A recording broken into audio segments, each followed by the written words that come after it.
तो साथियों, आज से हम लोग यूपी टेट की एसएसटी में जो जियोग्राफी है, आपको पता होगा, उसकी क्लास स्टार्ट करने वाले हैं। जियोग्राफी बहुत ज़्यादा इंपॉर्टेंट है।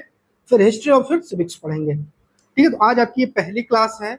आप लोग अपना प्यार और सपोर्ट बनाइएगा। ठीक है, चलिए चीज़ों को पढ़ना शुरू करते हैं बिना विलंब किए हुए।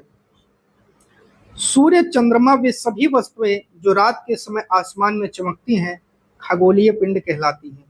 खगोलीय पिंडों को तारा कहते हैं, स्टार कहते हैं, और सूर्य भी एक तारा है।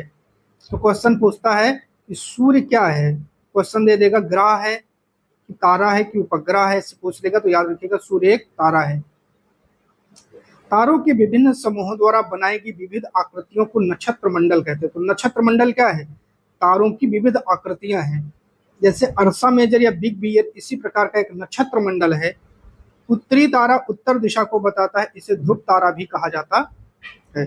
कुछ खगोलीय पिंडों में अपना प्रकाश एवं ऊष्मा नहीं होती, वे तारों के प्रकाश से प्रकाशित होते हैं। ऐसे पिंडों को हम ग्रह कहते हैं।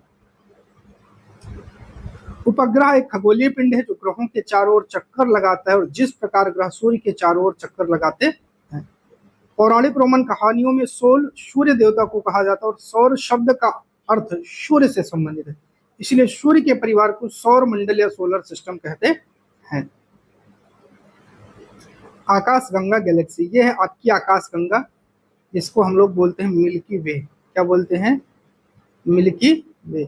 एक ब्रह्मांड में करोड़ों आकाश गंगाएं होती हैं। ठीक है, तारों वाले खुले आकाश में एक ओर से दूसरी ओर तक फैले सफेद चौड़ी पट्टी जो एक चमकदार रास्ते की तरह दिखाई देती है, यह लाखों तारों का समूह है। यह पट्टी आकाशगंगा है। हमारा सौर मंडल इसी आकाशगंगा का एक भाग है। इस प्रकार की लाखों आकाशगंगाएं मिलकर ब्रह्मांड या यूनिवर्स का निर्माण करता है। एक ब्रह्मांड में लाखों करोड़ों आकाशगंगाएं होती हैं। बात करेंगे सौर मंडल या सोलर सिस्टम की, तो ये है सूर्य और इसके सभी सदस्य इस इमेज में आपको दिखाई दे रहे होंगे। तो सूर्य और 8 ग्रह, उपग्रह और कुछ अन्य खगोलीय पिंड, सेलेस्टियल बॉडी जैसे क्षुद्र ग्रह, एस्ट्रॉइड, उल्कापिंड, मेटेरॉइड्स मिलकर सौरमंडल का निर्माण करते हैं। ये मोस्ट इंपॉर्टेंट है। सारी चीजें याद कर लेना, यहाँ से क्वेश्चन जरूर बनेगा एक क्वेश्चन। ठीक है, यह है आपका सूर्य। सबसे पहले हम लोग सूर्य के बारे में ही पढ़ेंगे। तो सूर्य दर्शन, सूर्य सौरमंडल के केंद्र में है। यह बहुत बड़ा है और अत्यधिक गर्म गैसों से बना है। सूर्य सौरमंडल के लिए प्रकाश एवं ऊष्मा का एकमात्र स्रोत है। सूर्य पृथ्वी से लगभग 15 करोड़ किलोमीटर दूर है। ये इंपॉर्टेंट है डाटा। ये बाबू एनसीईआरटी की भाषा है, याद रखिएगा, सारी चीजें इंपॉर्टेंट है। सूर्य के सबसे ज्यादा निकट का तारा प्रॉक्सिमा सेंचुरी है, इंपॉर्टेंट है, कई बार क्वेश्चन बना है। प्रकाश की गति लगभग 3 लाख किलोमीटर प्रति सेकंड होती है, और इस गति को पृथ्वी तक पहुंचने में लगभग 8 मिनट 19 सेकंड का समय लगता है। एनसीईआरटी की ये लैंग्वेज है। ठीक है, हम लोग पढ़ेंगे ग्रह की बात करेंगे, प्लैनेट्स। हमारे सौर मंडल में 8 ग्रह हैं। सूर्य से दूरी के अनुसार वे बुध, शुक्र, पृथ्वी, मंगल, बृहस्पति, शनि, यूरेनस, नेपच्यून हैं। सौरमंडल के सभी 8 ग्रह एक निश्चित पथ पर सूर्य का चक्कर लगाते हैं, और ये रास्ते दीर्घवृत्ताकार में फैले हुए हैं। ये कक्षा ऑर्बिट कहलाते हैं। बुध सूर्य के सबसे नजदीक का ग्रह है, याद रखिएगा।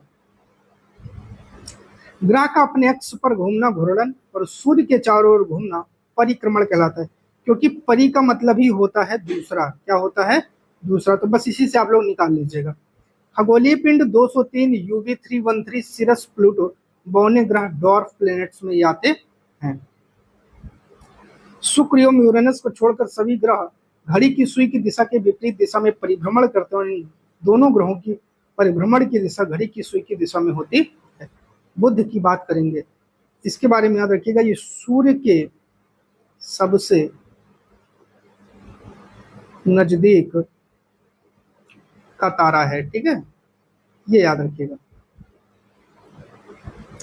बुध ग्रह सौरमंडल के 8 ग्रहों में सबसे छोटा और सूर्य के सबसे निकटतम ग्रह है।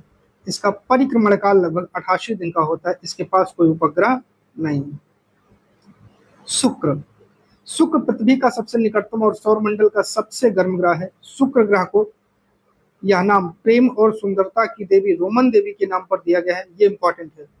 शुक्र ग्रह चंद्रमा के बाद रात के समय आकाश में सबसे अधिक चमकीला ग्रह है। इस ग्रह को पृथ्वी की बहन भी कहा जाता है, या भगिनी, एक शब्द आता है भगिनी। ठीक है, ये भी लिख लीजिएगा। क्योंकि शुक्र ग्रह का द्रव्यमान आकार पृथ्वी के आकार के लगभग बराबर है, इसका कोई उपग्रह नहीं है। सूर्य ग्रह को भोर का तारा, मॉर्निंग स्टार, सांझ का तारा, इवनिंग स्टार कहते हैं। पृथ्वी की बात करेंगे, यह है आपकी अर्थ। सूर्य से दूरी के हिसाब से पृथ्वी तीसरा ग्रह है, आकार में पांचवा सबसे बड़ा ग्रह है।